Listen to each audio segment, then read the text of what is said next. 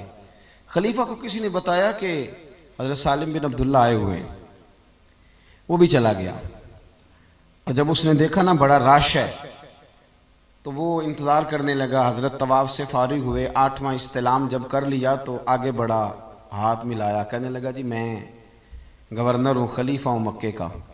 اب نے فرمایا تو میری باتوں کی سمجھ آ رہی ہے آپ حضرات کو؟